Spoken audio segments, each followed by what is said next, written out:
Kembali Shalom.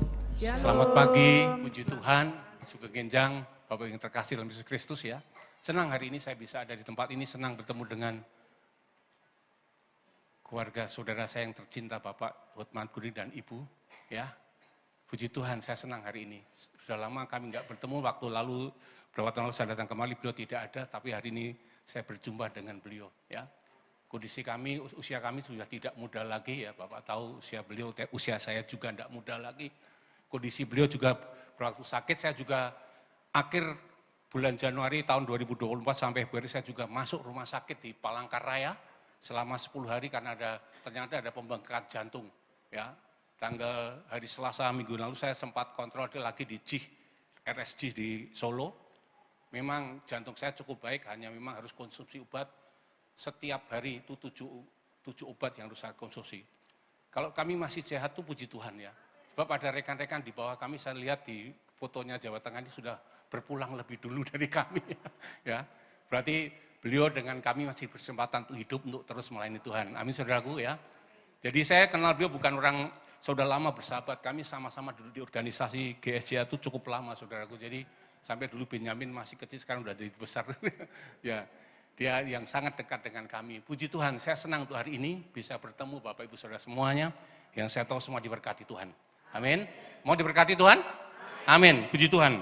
Dalam hari misi ini, saya menyampaikan firman Tuhan dengan tema hidup dalam misi Tuhan. Hidup dalam misi Tuhan. Matius 28 ayat 19 mengatakan, bisa baca ini ya. Mari kita baca sama-sama, 2, 3. Karena itu, pergilah, jadikanlah semua bangsa muridku dan baptislah mereka dalam nama Bapa dan Anak dan Roh Kudus. Karena itu pergilah, jadikanlah semua bangsa muridku dan baptiskan mereka dalam nama Bapa dan Anak dan Roh Kudus. Saudaraku yang terkasih, bagian ini adalah menjadi amanat agung Tuhan ya. Next ya. Bagian ini menjadi amanat agung ini tidak hanya diberikan hanya kepada 12 murid Tuhan, melainkan juga kepada semua orang yang percaya Yesus. Ya pasti sudah tahu, karena saya dengar dari Bapak Gembala setiap minggu kelima ada misi ya, setiap minggu terakhir ada misi, ibadah misi. Ingat amanat agung pergi untuk memberitakan Injil bukannya tanggung jawab murid Tuhan, tetapi menjadi tanggung jawab kita semua orang-orang yang percaya Tuhan Yesus. Tuhan Yesus juga memberikan kehormatan kepada kita untuk menjadi saksi keselamatan bagi semua bangsa. Amin saudaraku. Dia memberikan kepercayaan pada saudara dan saya. Kehormatan untuk kita menjadi saksi, untuk kita memberitakan Injil, untuk kita memenangkan jiwa bagi Tuhan di semua bangsa, dimanapun kita berada. Luar biasa kan? Kita menjadi dutanya Kristus. Duta untuk keselamatan. Duta untuk memenangkan jiwa bagi kerajaan Allah. Saya kutip dari tujuan GSA next ya. Tujuan GSA. Tujuan gereja dari TGPP pasal 3. Tujuan gereja ini untuk memberitakan Injil Tuhan, Yesus Kristus, dan memberikan sidang jemaatnya berdasarkan Alkitab. Cara melaksanakan tujuan tersebut harus menurut ajaran yang tercantum dalam Alkitab. Ya, GSA punya berpegang ini dan saya melihat sampai hari ini selama GSA menjalankan misi untuk memberitakan ini selalu sesuai dengan apa yang dikatakan, apa yang diajarkan oleh firman Tuhan yang dipraktekkan oleh semua jemaat Tuhan. Ya. Jadi jelas tugas misi, tugas memberitakan Injil bukan tugasnya Bapak Ibu Gembala, bukan tugasnya pengerja, tapi tugasnya kita semua orang yang percaya Yesus. Saudaraku, saya mengutip Yesaya pasal 42 ayat 6 dan 7. Firman Tuhan berkata demikian. Aku ini Tuhan telah memanggil engkau untuk maksud penyelamatan. Telah memegang tanganmu. Aku telah membentuk engkau dan memberi engkau menjadi perjanjian bagi umat manusia, menjadi terang untuk bangsa-bangsa. Untuk membuka mata yang buta, untuk mengeluarkan orang hukuman dari tempat tahanan, dan mengeluarkan orang-orang yang duduk dalam gelap dari rumah penjara. Ingat, Tuhan telah memanggil engkau, Tuhan telah memanggil kita untuk maksud penyelamatan. Nah di dalam, perhatikan tujuan Tuhan bagi umatnya. Next ya. Tujuan Tuhan bagi sepanjang sejarah yang tersirat dalam ayat tersebut adalah penyelamatan bagi semua bangsa. Ya, ingat, tujuan Tuhan yang terkandung dalam Yesaya tadi adalah penyelamatan bagi semua bangsa. Dan hati Tuhan selalu, perhatikan ini, hati Tuhan selalu apa saudaraku? Tertuju kepada mereka yang terikat dengan perjanjian Tuhan. Ya. Jadi Tuhan menyukai, Tuhan senang dengan orang-orang yang suka bermisi. Tuhan senang dengan gereja yang suka berperan aktif dalam misi. Dengan menjalani hidup dalam misi Tuhan, kita membuka diri untuk menjadi wadah misi Tuhan bagi semua bangsa. Melalui kita, misi penyelamatan dalam Yesus Kristus dikenal oleh semua orang. Amin.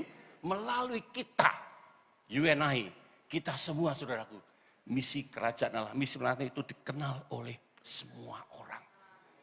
Amin. Katakan amin. Amin. Saya mau terlibat dalam misi Tuhan, katakan itu. Saya mau terlibat dalam misi Tuhan. Saudaraku, nah, hidup dalam misi Tuhan, saya keteraskan ini ya. Hidup dalam misi Tuhan berarti dengan tujuan untuk memenuhi amanat agung. Next ya. Hidup dalam misi Tuhan untuk memenuhi amanat agung yang mencerminkan inti penginjilan, merealisasikan Yesus dan membagikan Injil kepada semua orang dan semua bangsa di mana saja. Jadi kalau hidup dalam misi, maka melalui hidup kita kita merefleksikan untuk membagikan Injil, memberitakan kabar keselamatan kepada semua bangsa, kepada semua orang, semua bangsa dimanapun kita berada. Jadi tugas misi tidak hanya untuk kita, tapi tidak, untuk semua dimanapun orang berada, di tengah-tengah keluarga kita, di tengah lingkungan masyarakat kita, di kampung kita, di kota kita, dimanapun kita berada, misi penyelamatan itu harus kita lakukan. Itulah menghidupi hidup dalam misi Tuhan. Nah pertanyaan kita saudaraku, lalu bagaimana saudaraku kita ini bisa hidup dalam misi Tuhan? Bagaimana kita bisa terus hidup dalam misi Tuhan? Jelas untuk hidup dalam misi Tuhan itu kembali kepada diri kita. Ya. Perilakunya, pelakunya, peran sertanya kita dalam hidup ini. Nah untuk kita bisa hidup dalam misi Tuhan, yang pertama, ya, jadilah terang selagi ada kesempatan di tengah-tengah dunia yang gelap. Yang pertama adalah hidup sebagai anak-anak terang. Ya. Kalau kita hidup dalam misi Tuhan, maka yang pertama dari diri kita, mari kita hidup sebagai anak-anak terang. Ya, hidup sebagai anak terang. Dalam Efesus 5 ayat 8 mengatakan, Efesus 5 ayat 8 mengatakan, memang dahulu kamu adalah kegelapan. Tetapi apa saudaraku? Tetapi sekarang adalah terang di dalam Tuhan. Sebab itu apa? Hiduplah sebagai anak-anak terang. Haleluya. Dulu kita dikatakan hidup dalam kegelapan. Dulu kita hidup dalam dosa. Tetapi kita sedang hidup dalam terang Tuhan. Makanya kita wajib hidup sebagai anak-anak terang. Ya, frase dari teks ini saudaraku. Frase dari teks ini. Anak terang itu menggambarkan orang-orang yang di dalamnya hidupnya Injil itu bersinar. Perhatikan ini ya. Anak terang adalah menggambarkan orang-orang yang di dalam hidupnya Injil itu bersinar terang. Ya, dalam hidupnya, dalam hidup kita itu orang melihat Injil, orang melihat Yesus melalui hidup kita. Anak-anak terang adalah anak-anak yang melakukan firman Tuhan dalam kehidupan sehari-hari dan menjalani hubungan yang dekat dengan Tuhan.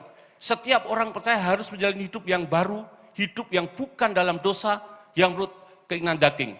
Mereka yang menjalani hidup dalam terang akan menghasilkan pribadi, perhatikan ini, yang berintegritas, yang handal, yang dapat dipercaya sebagai bukti bahwa seorang telah bertemu dengan Yesus.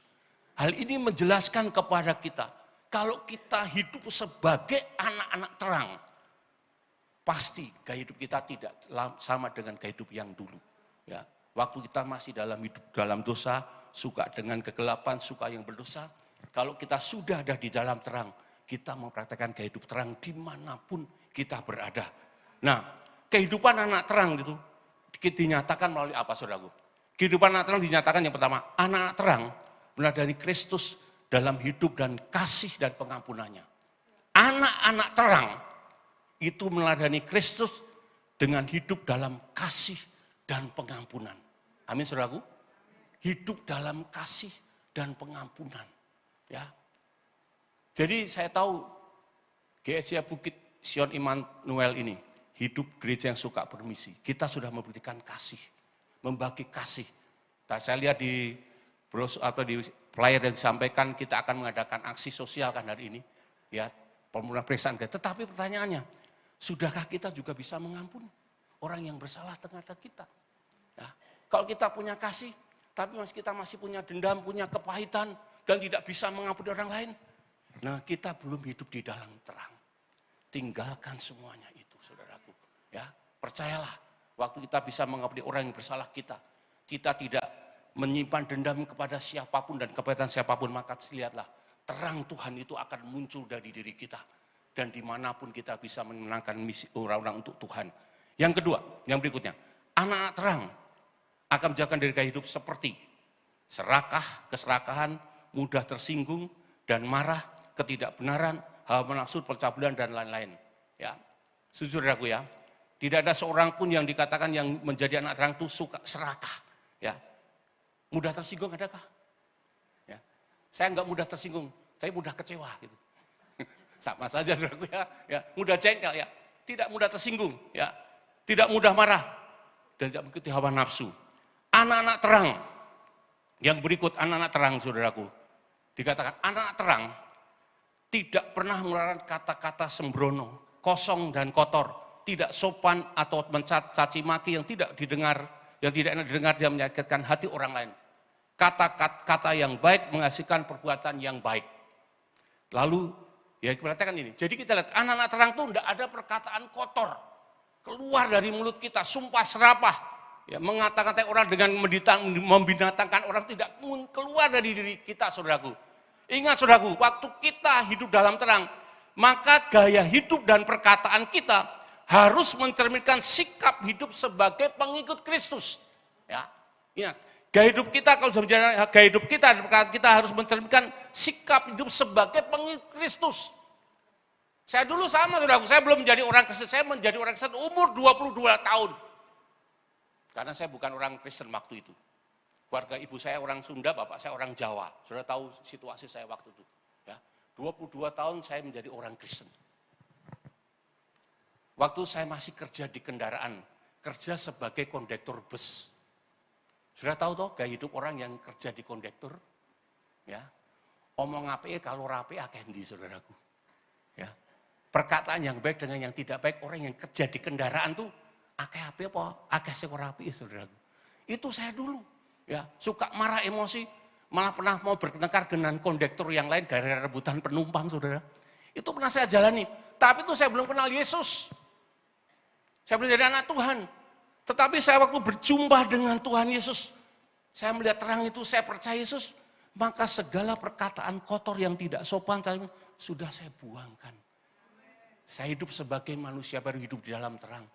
Dan puji Tuhan di mana-mana pun, walaupun kadang-kali ada banyak orang menjengkelkan saya, ya. Waktu saya sudah tinggal di Kalimantan Tengah pun ada kadang-kali pendeta juga menjengkelkan saya. Tapi saya masih bisa mendoakan, memberkati, tidak menyimpan kekayaan, tidak menyimpan kekecewaan, tapi memberkati mereka dengan perkataan yang baik. Ya, itulah terang. Jadi saudaraku, dalam situasi kita dibuat jengkel, kecewa, marah, sakit hati, ojo nganti ono omongan sing ora apik keluar dari mulut kita. Saudaraku, pakai perkataan baik, matur nuwun, Gusti berkati awakmu ya, tak dongake selamat gitu. Amin saudaraku? Setuju enggak saudaraku? Itu praktek kita saudaraku. Itu kita lakukan. Kita bermisi, kita bisa lakukan misi, kita bisa memberi untuk misi dengan apapun, dengan keuangan kita, dengan doa kita. Tetapi pertanyaannya, sudah ada transformasi dalam hidup kita? Kalau kita sudah dilihat dengan baik, maka saya pun bersyukur, saudaraku. Mengapa? Saya sekarang ini sedang menggembalakan gereja kecil di tepi sungai Katingan, saudaraku. Saya menggembalakan hampir 2 tahun ini. Ada 5 keluarga yang di anggota gereja saya. Ya, padahal ada banyak pendeta di Katingan, tetapi mengapa? Waktu mereka membuka gereja ini, keluarga itu pindah keluar dari gereja induknya, kok minta saya jadi gembala? Ya, kok minta saya? Karena ada sesuatu yang saya tuh hidup apa ada dimanapun saya berada. Dan mereka kenal saya. Dan puji Tuhan, Sampai hari ini mereka cinta kepada saya. Ya. Jadi praktek hidup yang baik sebagai anak terang harus ada dalam hidup kita. Ingat saudaraku, oleh itu marilah dalam next ya. Marilah kita sepakat mulai dari diri kita untuk menjadi terang dalam kegelapan yang melingkupi dunia ini. Setuju saudaraku? Mari kita ucapan ini, 2, 3. Marilah kita sepakat mulai dari diri kita untuk menjadi terang dalam kegelapan yang melingkupi dunia ini. Katakan amin. Amin. Jadilah, oleh sebab itu saudaraku, Matius 5 ayat 16 mengatakan, demikianlah hendaknya terangmu bercahaya di depan orang, supaya mereka apa saudaraku? Melihat apa?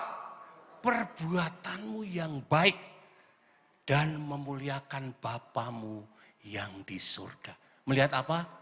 Perbuatan kita, gaya hidup kita, praktek hidup kita yang baik. Nama Bapa di surga akan dimuliakan melalui hidup kita. Haleluya. Itu yang pertama. Yang kedua saudaraku, yaitu hidup berpadanan dengan panggilan Kristus. Yang kedua, kita harus hidup berpadanan dengan panggilan Kristus. Efesus 4 ayat 1 sampai 3, firman Tuhan berbunyi demikian. Sebab itu aku menasihatkan kamu, aku orang yang dipenjarakan karena Tuhan, supaya hidupmu sebagai orang-orang yang telah dipanggil berpadanan dengan panggilan itu. Hendaklah kamu selalu rendah hati, lemah lembut dan sabar. Tunjukkanlah kasihmu dalam hal saling membantu dan berusaha memelihara kesatuan roh oleh ikatan damai sejahtera. Dari ayat ini saudaraku, Paulus menasihatkan kepada jemaat di Efesus supaya hidup orang-orang yang dipanggil itu berpadanan dengan panggilan itu. Next. Ya. Supaya hidup orang percaya itu berpadanan dengan panggilan keselamatan dalam Tuhan. Kamus Bahasa Besar Indonesia mengatakan berpadanan punya arti berimbang, sebanding, menyesuaikan pendapat, bermufakat, berembuk, mengambil keputusan. Dapat disebutkan berpadanan tersebut menuju kepada kecocokan, kesesuaian, kesatuan. Jadi kalau orang itu dikatakan hidup sebagai orang yang dipanggil berpadanan dengan panggilan itu. Kalau orang sudah hidup berpadanan dengan panggilan, maka setiap orang yang dipanggil menjadi sebanding, menjadi sesuai, serupa dan menyatu dengan Kristus. Ya. Jadi kalau kita sudah di dalam Kristus, maka hidup kita itu akan mengimpartasikan, menyatakan hidup Kristus itu melalui hidup kita. Ya. Kita sering mendengar ada orang-orang, lah, wong Kristen kok koyo ngono, ya. Wong Kristen kok ngapusi. Wong Kristen kok ora jujur. Nah, itu hidupnya belum mencerminkan gaya hidup Kristus yang tidak berpadanan dengan panggilannya dalam Kristus, saudaraku. Ya. Itu mereka. Tapi Tuhan mau kalau kita ingin dipakai hidup dalam misi Tuhan, maka hidup kita harus sesuai dengan berpadanan dengan panggilan kita. Nah, dikatakan hidup dalam misi Tuhan berarti hidup dalam misi itu, hidup sesuai dengan panggilan Kristus, bukan sekedar menjadi pengikut Kristus. Hidup yang mencerminkan karakter Kristus dalam kehidupan sehari-hari melalui sikap, kerendahan hati, kelemah lembutan, kesabaran, kasih kepada sesama. Hidup dalam kesatuan, satu tubuh dalam Kristus, memiliki satu roh, satu pengharapan, satu Tuhan, satu iman, satu baptisan, satu Allah yang menguasai segala sesuatu. Kesatuan ini bukan berarti keseragaman, tetapi juga bahwa dalam perbedaan kita tetap bersatu dalam Kristus. Jadi saudaraku, hidup yang sesuai dengan panggilan Kristus, panggilan keselamatan, itu hidup kita mencerminkan Kristus.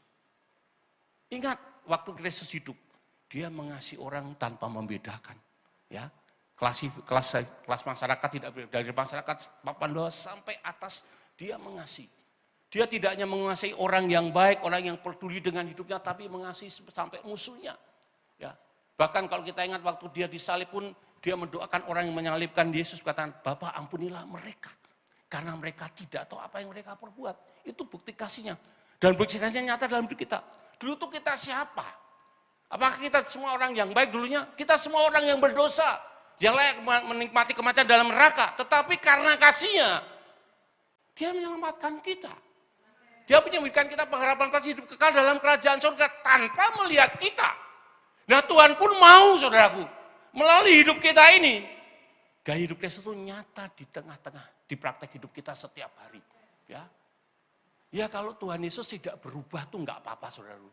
Dulu, sekarang, sampai selama-lama, Yesus tidak berubah itu, yes, oke. Tetapi kalau kita enggak berubah, sebelum kenal Yesus kita koyong ini, jadi kenal Yesus tetap koyong ini, seterusnya koyong ngono. Ya, kita enggak akan pernah jadi berkat saudaraku. Setuju saudaraku? Jadi harus perubahan yang nyata, dilihat orang. Ya, dilihat orang. Saya itu anak bungsu dari 6 bersaudara. Kakak saya hampir sebagian keluarga saya itu 3 Muslim, 3 Kristen. Dan saya punya kakak ipar yang hidup sampai hari ini yang dia masih Muslim. Ya dulunya waktu saya kecil dia tidak begitu dekat dengan saya. Ya, bahkan dia tidak peduli dengan adik-adiknya. Tetapi puji Tuhan waktu saya sudah jadi orang Kristen, walaupun dia sekarang sudah masih Muslim, tapi selalu kami berdua itu yang dirindukan. Ya, kami berdua yang dinantikan. Ya, bahkan waktu dia ulang tahun, dia panggil saya Har, doakan saya. Loh, masih Muslim saudaraku. Karena apa? Dia melihat dari diri saya. Ada sesuatu yang beda dengan hidup saya. Dulu saya nakal saudaraku, bandel. Tahu nyolong duitnya Mbak Yuku kanggo masang nomor, tahu saudaraku ya. Itu dulu saudaraku, itu dulu ya. Tapi saya jadi Kristen, kakak saya tuh melihat orang gampang marah, orang gampang mesuk malape. Dan sampai hari ini pun saya senang. Kakak saya tuh selalu rindu. Dan saya pernah diangkat jadi ketua persekutuan keluarga saya. Yang paling cilik nih dari ketua saudaraku, dari ketuaan di situ. Itu berkatnya saudaraku. Karena ada sesuatu transformasi dalam hidup saya. Ya. Nah itulah yang Tuhan mau saudaraku. Hidup dalam misi Tuhan, berhidup berpadanan dengan panggilan Kristus. Maka hidup kita harus mencerminkan kesatuan kita dengan Tuhan. Next, ya. Perhatikan ini. Hidup dalam misi Tuhan berarti hidup berpadanan dengan panggilan dalam Kristus. Maka hidup kita mencerminkan kesatuan kita dengan Tuhan. Kabar baik tentang Yesus akan kita beritakan pada orang-orang yang belum mengenal Kristus melalui implementasi hidup kita yang sesuai dengan panggilan Kristus.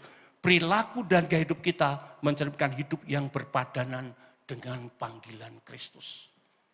Setuju saudaraku? Amin. Jadi mari kita bangun ya. Waktu kita membagi berkat, menolong orang yang membutuhkan, tapi mari tunjukkan gaya hidup kita yang benar-benar berpadanan, hidup sebagai orang Kristen. Ya, tidak banyak bicara, tapi kita banyak mempraktekkan gaya hidup yang menjadi berkat bagi banyak. Saya percaya suatu saat orang-orang itu akan datang mengenal Yesus melalui kehidupan kita, saudaraku. Dan satu saat saya datang lagi, sudah banyak orang dimenangkan di gereja ini. Amin. Karena apa? Karena saudara hidup berpadanan dengan panggilan dalam Yesus Kristus. Yang ketiga, yang terakhir, habis ini pulang saudaraku.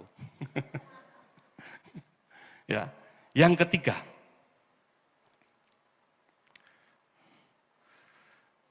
ya next. Galatia 6 ayat 10. Galatia 6 ayat 10 mengatakan, karena itu selama masih ada kesempatan bagi kita, marilah kita berbuat baik kepada semua orang, tetapi terutama kepada kawan-kawan kita seiman. Saya ulangi ayat ini, karena itu selama masih ada kesempatan bagi kita, marilah kita berbuat baik kepada semua orang, tetapi terutama kepada kawan-kawan kita seiman. Yang ketiga adalah hidup berbuat baik. Ya, hidup berbuat baik. Ingat saudaraku. Ya, yang pertama tadi apa? Hidup sebagai anak terang. Yang kedua hidup berpadanan dengan panggilan kita. Yang ketiga hidup berbuat baik. Ya. Next, ya. Dua ayat lain mengatakan dari 2 Tesalonika 13 mengatakan, dan kamu saudaraku, saudara janganlah jemu-jemu berbuat baik, berbuat apa yang baik. Lalu dalam Galatia 6 ayat 9, janganlah kita jemu-jemu berbuat baik, karena apabila sudah datang waktunya kita akan menuai. Jadi waktu kita berbuat baik, walaupun kita belum ada kenyataan hasilnya, tapi akan menuai hasilnya. Nah saudaraku, firman Tuhan ini mengajar kita, next ya, mengajar kita tetap berbuat baik. Setuju saudaraku? Firman Tuhan itu mengajar berbuat baik. Perbuatan yang baik sebagai realisasi dari karakter Kristus yang ada dalam hidup kita. Untuk kita melakukan yang baik bukan untuk menyenangkan manusia, tetapi untuk menyenangkan hati Tuhan. Dan malah kita terus berbuat baik dalam segala keadaan. Saya senang waktu saya melihat flyer gereja ini akan ada periksa ya, tensi darah, gula darah, ya, dan berdarah-darah yang lainnya. Ya, harus lakukan ini misi. Ya, mari kita lakukan terus. Perbuatan baik itu belum ada buahnya, tapi lihat satu kali kelak kita akan menuainya. Amin. Kita akan mendapatkan itu, saudaraku. Jadi, saudaraku, pertanyaannya muncul ya, ada beberapa pertanyaan yang muncul ya. Yang pertama, apakah kita akan terus melakukan berbuat baik sekalipun kita tidak memperoleh yang baik dari orang yang kita perlakukan dengan baik? Ya. Apakah kita konsisten dalam melakukan perbuatan baik kepada orang lain, atau apakah kita hanya melakukan perbuatan baik kepada orang yang selalu baik kepada kita? Ya. Bagaimana kita mengimplementasikan perbuatan baik ini? Ya. Apakah kita akan terus berbuat baik saat orang lain tidak memperlakukan kita dengan baik? Lalu apakah kita jadi ahli berbuat baik itu enggak konsisten? Dan apakah kita melakukan berbuat baik hanya kepada mereka yang selalu baik kepada kita? Ya, ini pertanyaan kita. Hal ini menunjukkan bahwa kita harus berbaik itu dalam situasi apapun, dalam keadaan apapun, kepada siapapun. Baik yang bisa berbuat baik kepada kita maupun yang tidak berbuat baik kepada kita. Kita harus selalu berbuat baik. Amin. Kita selalu berbuat baik. Nah, saudaraku, perbuatan baik itu harus diekspresikan melalui apa, saudaraku? Perbuatan baik diekspresikan melalui kehidupan kita, melalui apa? Ya, pertama, tunjukkan kasih kepada sesama. Kita berbuat baik, tunjukkan kasih kepada sesama kita, sesama manusia, siapapun mereka. Kalau Yesus tidak membedakan orang, mengasihi semua orang tanpa membedakan mereka, kita wajib dimanapun kita mengasihi tanpa membedakan orang. Amin. Mengampuni kesalahan setiap orang yang telah bersalah kepada kita dan tidak menjadikan hati kita tempat menyimpan kebencian kepada siapapun. Ya. Kalau sakit kita tuh di sini, ya biarlah di sini saja, saudaraku. Ya, setuju, saudaraku. Jangan orang lain ikut sakit karena kita nggak bisa mengampuni. Ya, ini nggak gampang, saudaraku. Ya, pasti Bapak Gembala, Ibu Gembala sudah mengalami masa-masa untuk orang yang tidak menyakiti hati beliau, seperti yang saya alami juga. Ya. Kadang-kadang kita ngerti kok pendeta kok bisa begitu ya. Pendeta kok kadang-kadang sama pendeta kok bisa son jengkel kayak. Kadang-kadang kita geran, saudaraku. Ya kan? Ada pendeta di daerah kami juga kadang-kadang kok pernah mau provokasi saya. Itu Pak Harut kan saya sekarang sudah jadi ketua sekolah. Sudah jadi orang tua di STT di Tumbang Samba, bukan ketua lagi. Tapi waktu saya menyerahkan jabatan saya, orang katakan, wah Pak Hari itu tidak jadi karena korupsi. Kok iso ngomong ngono, saudaraku? Ya. Teganya beliau mengatakan, itu hamba Tuhan, saudaraku. Tapi saya santai aja. Ya, saya santai aja. Dan puji Tuhan, bahwa saya bisa melihat bahwa waktu beliau mengatakan begitu, pada sedang duduk sebagai bendara BPD daerah 1 Kalimantan Tengah waktu itu. Mereka enggak lihat itu. Ya, saya ada puji Tuhan, saya tidak mau membalas kejahatan dengan saya mendoakan memberkati. Dan puji Tuhan, 2 kali saya menjadi bendara gereja daerah 1 Kalimantan Tengah. Ya, karena saya tidak menyimpan kebencian. Ya, ojo disimpan. Setuju, saudaraku? Jangan biarkan sakit hatimu karena orang lain. Berkatilah orang lain supaya mereka melihat pertolonganmu. Ya, mari memberi kemurahan memberi dengan kemurahan hati kepada orang yang membutuhkan, membawa damai di tengah-tengah keluarga dan masyarakat, terus memberitakan Injil Kerajaan Allah. Kita praktekkan berbuat baik. Ingat, saudaraku, ada satu Camden Values ya, Values mengatakan, next, ya. Ini bagian terakhir. Tetaplah berbuat baik, apapun, bagaimana saudaraku? Mari kita baca bersama-sama. 2, 3. Tetaplah berbuat baik, sekalipun kita tidak menerima balasan dari perbuatan baik kita. Ya, ini nilai kerajaan Allah. Tetaplah berbuat baik. Amin.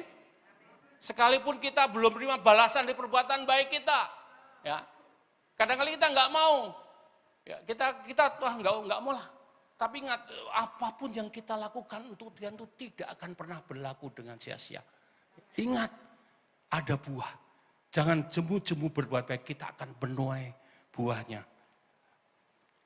Akhirnya, saudaraku, dari ringkasan khotbah kita, hidup dalam misi Tuhan harus diimplementasikan dalam hidup kita. Ya, hidup dalam misi Tuhan itu akan terrealisasi akan terjadi kalau kita mempraktekannya melalui kita hidup dalam terang. Ya, mari kita jaga hidup kita. Saya sebagai anak-anak terang dan saya mau hidup menjadi terang dimanapun kita berada. Supaya mereka sedang dalam kegelapan melihat terang Yesus melalui hidup kita. Ingat saudaraku, Tuhan tidak melihat siapa kita, siapapun kita, dari manapun kita berada, dari dikata keluarga apapun, orang kaya, orang miskin, dimanapun kita berada, Tuhan tuh bisa menjadikan kita terang bagi semua orang, dimanapun kita berada. Ya, yang kedua, mari hidup berpadanan dengan panggilan Kristus. Ya, biarlah orang melihat kita katakan dia memang anak Tuhan, dia memang orang yang percaya Yesus. Hidupnya jadi berkat bagi saya. Praktekkan itu saudaraku. Jangan jadi cuma wong anak Tuhan kok koyo ngono. Anak Tuhan kok jengkelke. Wong Kristen kok sok nyakiti hati. Wong Kristen kok gampang tersinggung, gampang marah. Nah itu malah negatif saudaraku. Ya, lihat, oh dia jadi berkat. Dia baik. Dia tidak menyimpan dendam. Dia mengasihi aku. Maka lihatlah orang itu akan dibawa kepada Tuhan melalui hidup kita. Yang terakhir, mari kita berbuat baik. Amin. Mari kita berbuat baik. Saya percaya bahwa apapun yang Bapak Ibu korbankan untuk misi pekerjaan Tuhan tidak akan pernah berlalu dengan sia-sia. Suatu saat kita akan memenuhinya. Dan suatu saat sekali lagi gereja ini akan ditambahkan dengan orang-orang yang diselamatkan di dalam Tuhan Yesus. Ya, Tuhan Yesus memberkati firman-Nya.